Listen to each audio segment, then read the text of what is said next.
Welcome to another episode of Grace Under Pressure, where my guest today is Mary Davis Holt.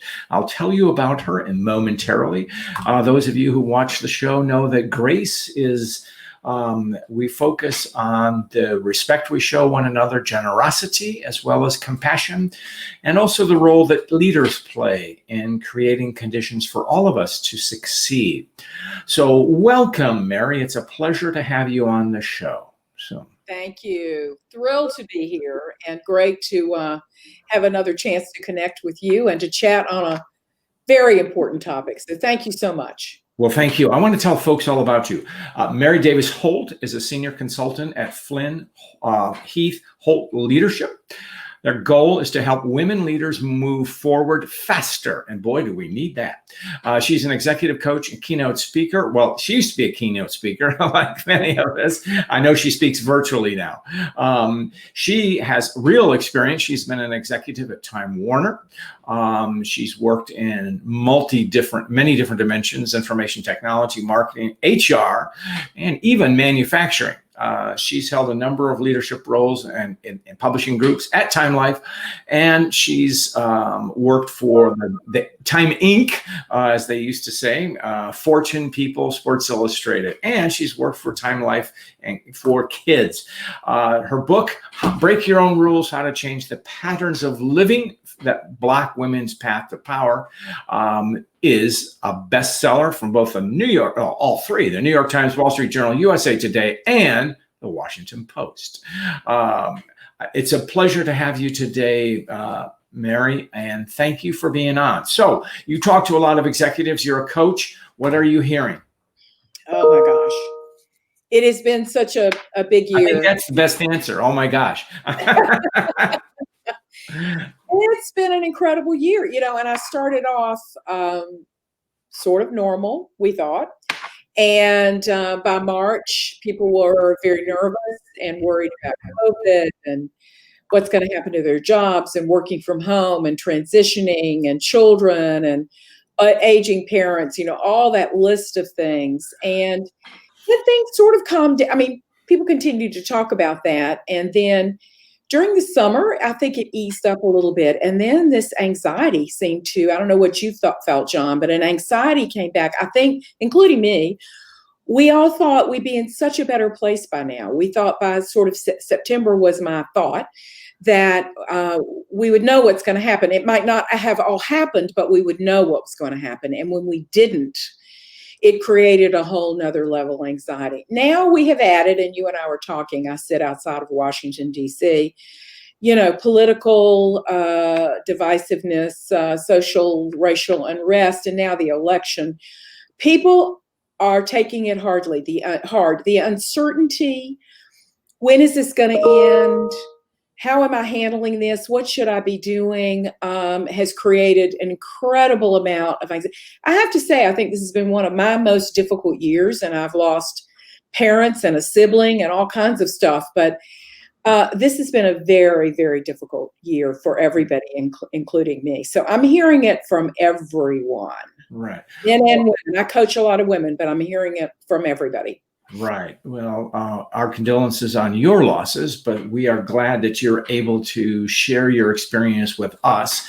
And you mentioned anxiety, because that is top of mind. And I just did a little video on the topic. And as you well know, Mary, anxiety is merely a human reaction to uncertainty and ambiguity. So when your clients or friends, colleagues talk to you about this uncertainty, how do you talk to them?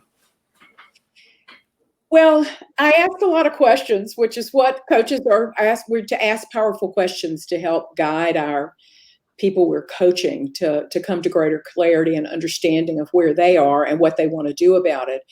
And so first, we really talk about what's really bothering you, what's at the heart of this, when did it, just tons of questions. Get to it. Sometimes what I hear from people is very tactical. I just coached a woman. 2 girls going to school at home, middle school, a husband working from home. She's working from home. It's getting colder. Nowhere for her to have an office. She's given, and that's very tactical, but she was really upset about it.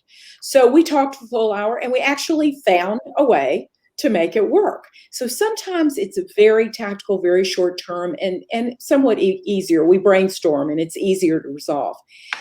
But then you go deeper, and people are, depending on age, stage, do you have young children at home?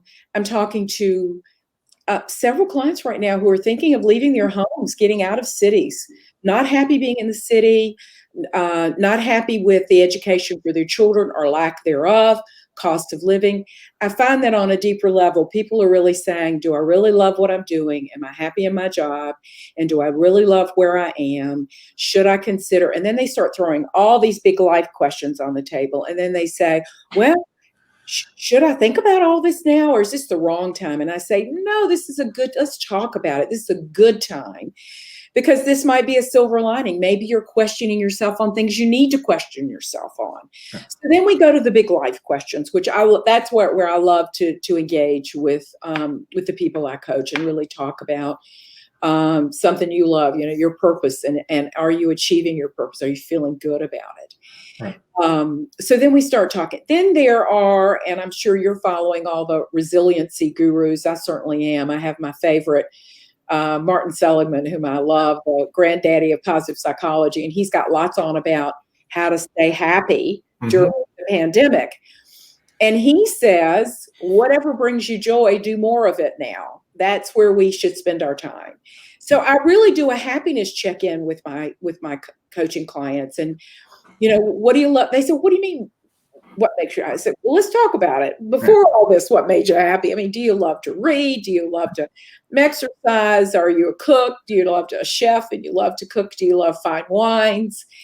What is it that is really fun for you to do and brings you happiness? And I would say also relaxation. And that really, people lose sight.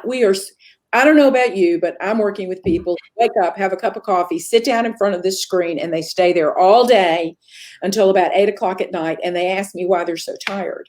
They never take a break.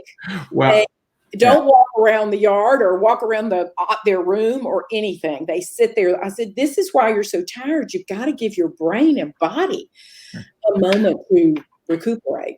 That's great. I'm so glad, Mary, you explored this topic and you nailed anxiety the way that it needs ambiguity, in the sense of start small and tactical and practical. And I have something in a book I wrote years ago about purpose. Square the circle. Do what you can do. And you're exploring resilience with individuals, and I like Martin Seligman's concept. I'll push back a little bit on the word happiness. Happiness is a chocolate sundae. Joy is the enrichment, and I do like chocolate sundaes, but it's the joy is the satisfaction we get from whatever, and reading, relaxation, and so I'm glad you nailed this thing about focusing too much on the screen. And for that, viewers who are feeling that, I encourage them to watch back episodes of this show, because I talked to psychiatrist Dr. Anna Useem and a colleague of mine, Donald Altman, who have great theories for the pause break, meditation, mindfulness. All of these are good things, and I know we work on that. So this is good tactical, practical advice. So thank you for raising this topic in a very practical way, Mary. Now I want to segue to what you excel in. And since you touched on the political sector, ambition. If I'm an ambitious man, everybody says, yay. If I'm an ambitious woman, they go, eh. So what's up with that? So it's true. And women view ambition as something negative, as it's inappropriate or fakey or not being true to themselves, because when they see ambition, they put a negative cover on it, and then they say, oh, I don't want to be ambitious. So I always start when I'm coaching women around ambition is let's talk about what is your in your heart, what is your ambition? Because there is an ambition. I believe there's an ambition gene. I have experienced that there are extremely ambitious people, and there are women and men, and there are less. It doesn't matter as much to some people. It really doesn't. It's not a pushing down on their ambition. It's not part of who they are. It's not important to them. So I first try to get at, forget whether you're going to be successful or not, you're going to make money or not. Is this something that turns you on? Does it excite you? Do you like it? Does it fill you up? Is this something that's important to you? And if we get to the yes, then we start talking about, well, what does that look like for you? And I feel so many women do avoid it because they think they're going to get labeled as, whether it's too aggressive, too assertive, the B word, whatever you want to put at it. And they'll get a bad brand or a negative reputation for being too aggressive or too ambitious. Okay. And I say, well, let's not talk about ambition. Maybe we should rename ambition. Maybe we should rethink it for women if that's a title or a label that bothers you. Because yes, an ambitious man probably never gets a bit of pushback about being ambitious. No, it's lauded. It's, if it actually, Mary, it works the other way. We would say, well, John has no ambition. That's not a positive. Right. So I try to, if I can, unthread it, unlayer it. Let's get to the bottom of it. And let's not worry too much about that label ambitious. Does achievement motivate you? Do you enjoy achieving? Does going higher and higher in an organization, getting more responsibility, bigger spoke, getting leadership responsibility? What is it? And I work with women who both have the option to be a leader or maybe be commercially successful within their organization. It's fine. You don't have to be a leader. Everybody doesn't have to be a leader. So what really excites you about the possibilities in your future? And never forget that what you're doing today might not be, for me, it's not what I'm doing 20 years after I started. I mean, life has taken me in a million different directions. I love all my chapters, but they're not all the same. Yeah. Well, I'm glad you touched on yourself, because I do want to, you are a very successful coach and author, fine, but you have a backstory, which is a very successful multi-dimension career in corporate America. And when you rose through the ranks, it was not always welcoming to women. Am I correct? Totally correct. So what lessons from your backstory do you share with your women that you coach today? Well, that's why my sweet spot and my passion is helping women, because I want to help them avoid some of the mistakes I made and share some of the scar tissue I have so they can avoid those situations. It wasn't terribly friendly to women. I was a small town, I will say, girl from North Carolina who went to New York and was lucky and got a fabulous job and played it out all the way for 30 years and loved it. Mm-hmm. There were no female role models at all. And the ones that were there, which I can tell you at Time Incorporated were about 2 or 3, helping other women was not on their radar screen. I'll be perfectly honest. Yeah. Men helped me, women, not so much. Now, it changed as I continued. I'd say the last 10 years of my career, all of that changed a bit. And I did have some female sponsors who reached points in the organization where they could help me. But I think it's been so tough. So much has changed and so much hasn't changed. It is an easier path for younger women, definitely. And, they're going to school in record numbers, getting PhDs and MBA, all those statistics about what women are achieving these days, which is fabulous. But once they get in the organization and sort of reach mid-career is when they start to stall out. And that's when, what got you here won't take you there. You got to rethink your model and figure out, wait a minute, if you have the ambition gene, which I did, mm-hmm. and I loved working and I loved being in New York and I loved getting greater responsibility and I loved leading people. That was something that was my turn on that I loved. Well, Mary, let's explore that. What are the root causes of this mid-career stall that you are asserting still is with us? So it's definitely. There comes a point in your career where you have to do some different things to get you where you want to go. At the beginning of our careers, we're learning our craft, we're building, we're taking on more, we're building our reputation, we're loyal, we're hard workers, we show what we do. Then you've reached a couple of promotions and you've gotten yourself to mid-level. Now it takes different things like advocating for yourself, speaking up for yourself. We don't like women. We don't like to do that. We really feel I shouldn't have to brag. I shouldn't have to ask. The world should be fair. It should just happen. Well, it isn't. We have to acquire sponsors. And today, for a young woman, I'd say it's men and women. It's not just men. It's both. And that takes some effort because you got to network, you got a relationship build, you've got to show, hey, here's what I bring to the party. Here's what I would like for you to think about sponsoring me. And we've got to really be great observers of our organization and figure out how people are successful there. How do they get ahead? So political savvy, or how to be a good influencer. And we women don't love that political thing. And so we've regrouped on that. We like to call it, how can I be influential to move my agenda and an agenda I may have to help my organization. So we have to engage in different things. And we women find some of that scary, or I shouldn't have, the world should be fairer to me. Yes. Well, now it leads into our topic about assertiveness, and as it applies to leadership. Again, we laud men who assert themselves. That's what men do. Women, can be labeled the B word. So, how do you coach women to be assertive? First of all, women walk a very fine leadership line. You go too far one way, you're the B word. You go too far the other way, you're weak, you're an namby-pamby, you can't do the tough stuff. Can we count on her? So we've got a much narrower path than men. And rather than argue about that, I would say, let's accept it and try to find the boundaries. Mm-hmm. So when I'm coaching, I say, why don't you try a little bit of this? See what happens.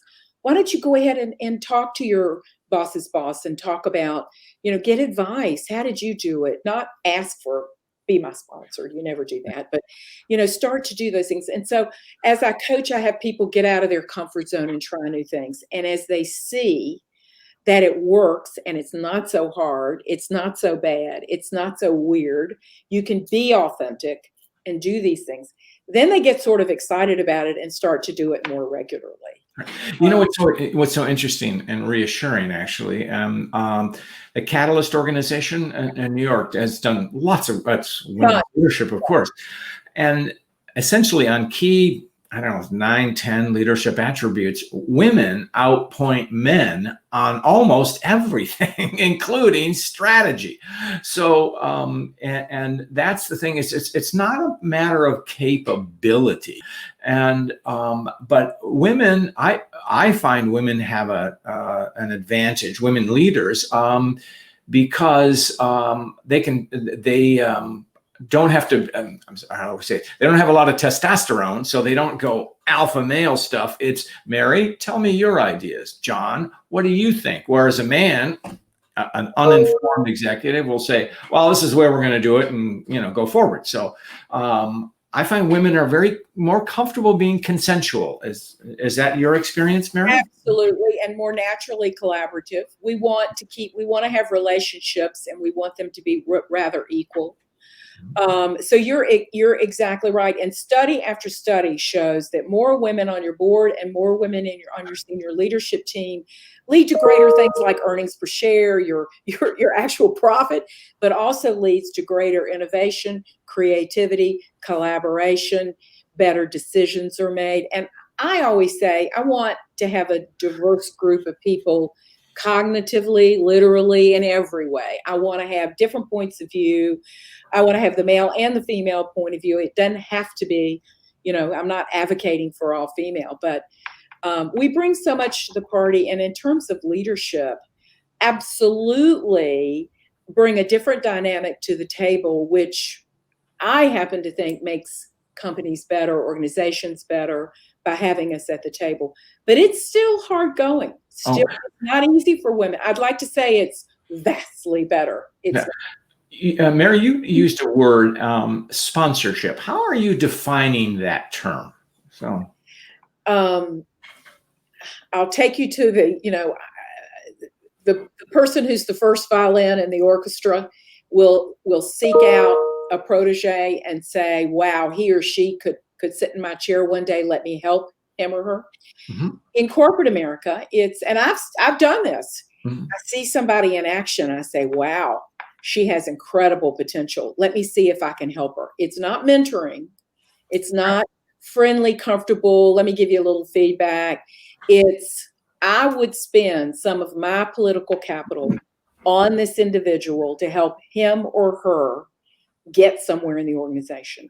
Men do it naturally. You men just do it, and you do it typically for other men.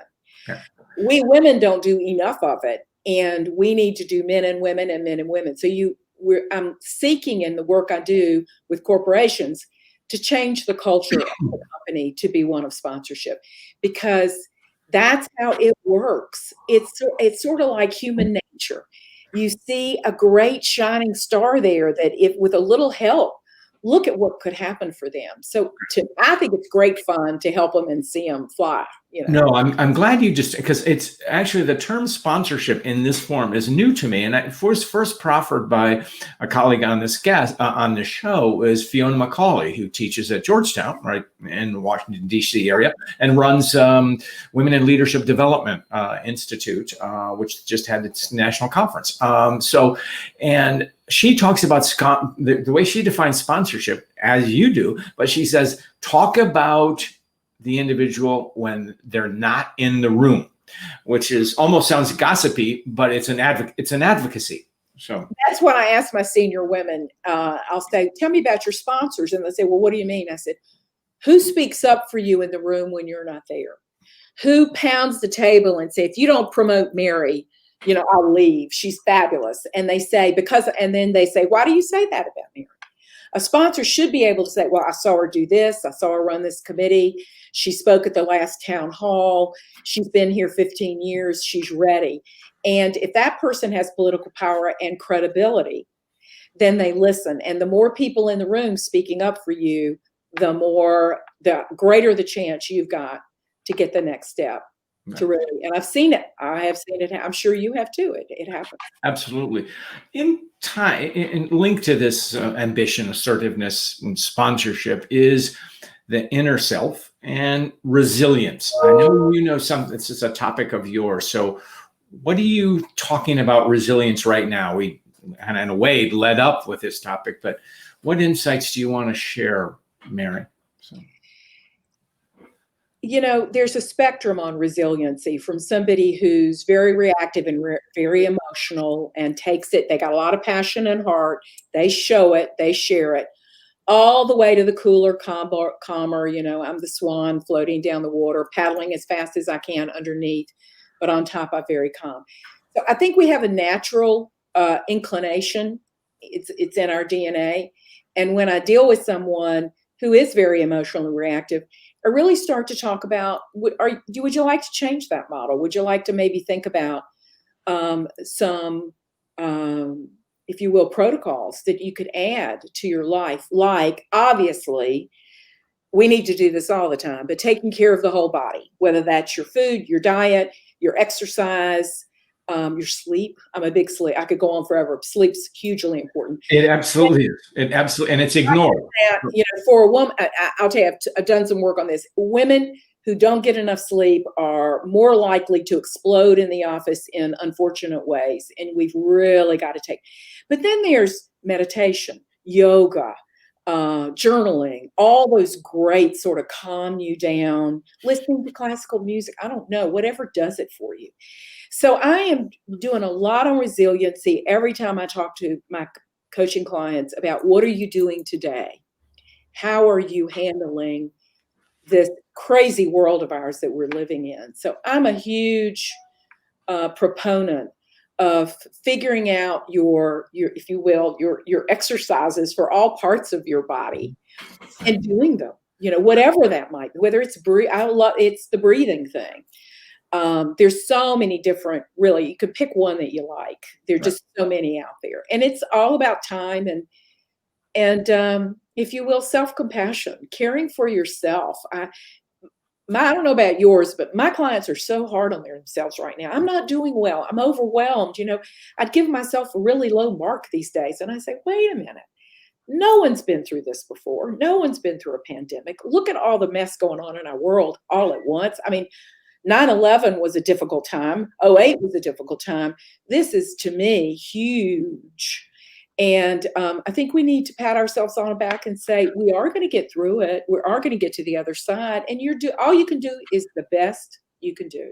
I'm so glad you mentioned that. And this is one of the things I try to share is give yourself a break.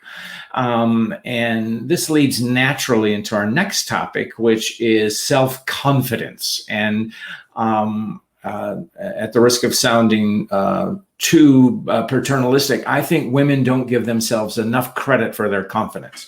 So how do you approach that? So you nailed it. I mean, if I really had to pick the one thing, if I could wave my magic wand for women, it would be to give them confidence, for them to see themselves as others see them. I tell them, I see you in action. Why don't you see you in action? Why don't you see your value? Why don't you see how great you are?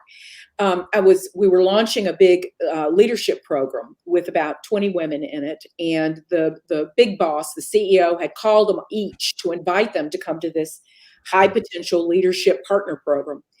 And we went around the room and we were talking about confidence. And this lovely young woman said, when the boss called me, I couldn't answer the phone. I got panicked. What's he calling me about?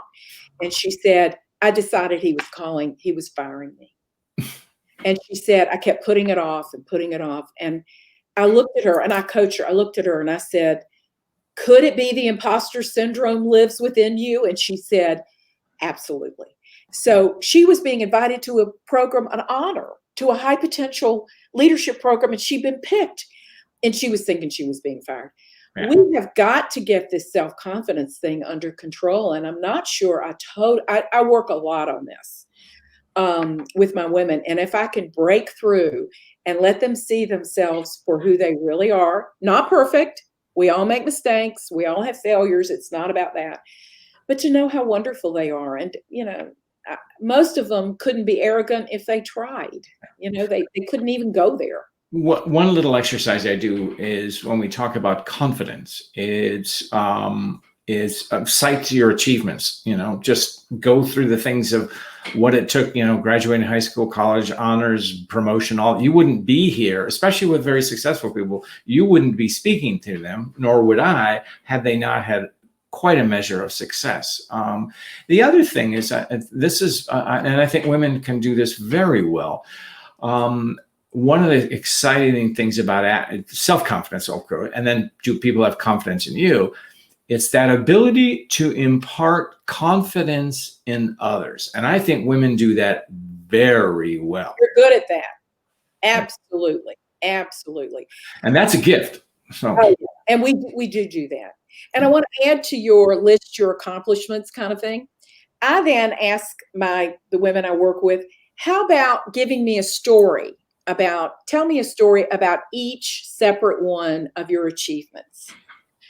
Tell me what were you wearing? How did you feel? What happened? And then they say, well, I graduated top of my class. I said, and you started off by telling me you had no achievements. Yeah. So sort of identifying all these great moments in their lives really works. And then increasing their storytelling, because I love storytelling for leaders as a way to be authentic and really show what you care about. And so I try to get the people I work with to be better storytellers. Well, that happens to be the perfect segue, Mary, as we're coming to an end. I always ask our guests a story of personal grace, and I know you have one, so please share it with us. Well, I knew you were going to, obviously, that you would ask me something like this, and so I was really thinking about it. And this is a personal one, but it's really important, and it's recent. I was going to have a big family party with first cousins and second cousins and little children and everybody this summer in September, because it was also my birthday and other things were going on. I thought, well, this would be fun. And we'll be over all this by September. So in August, I had to cancel and tell everybody we'll do it next year. And we'll just have it. We'll have every person in my family, of which is about 75 people, had RSVP'd already. Yes. They were so desperate to see everybody. They really wanted to do it. So I canceled. and was going to just have a little teeny little get together here, and maybe 6 people or something, and celebrate. And I'm the baby of the family. My sisters are much older. Their husbands are much older. And my sisters said, "We're coming for your birthday against our husbands' wishes. Our husbands are telling us we're going to have to self quarantine when we get." I said, "Oh, don't come. Don't look. You don't need to do this." And they were going to drive from North Carolina. I said, "You don't have to do it." And they did. They came. I cannot tell you what it meant to me. And I look at them as women of grace. They wanted to celebrate me, the little sister, and support me. And I married late in life, so they were it for me forever. They were the be all end all. And I feel so grateful and lucky that I have them in my life. But they really put their lives at risk to come see me, if you want to go that far with it. And the good story is nobody got sick at all. Everybody's fine. But I just realized what a wonderful family I have, and what graceful sisters full of grace who are also graceful people. So that's my little personal one. Well, that's, I wouldn't call that little, but that's a great story of grace. And so glad that, and that's a tribute to you. And I would say the reason they showed grace to you is because you showed grace to them and so many. So, Mary, how do people find you? So. My new website is coming up within about a week, and it's www.marydavisholt.com. And my email is mary@marydavisholt.com. You're welcome to get me. And I did do a TEDx talk, so if you put my name in, my talk will come up, and you can get me that way. And I'd love to, talk, exchange, hear from anybody. And John, what fun this has been. You are so kind and wonderful to have me join you today. I feel very honored and privileged. Thank you very much. Well, thank you. You're most kind, and we're going to close it out. So thank you, Mary. Thank you.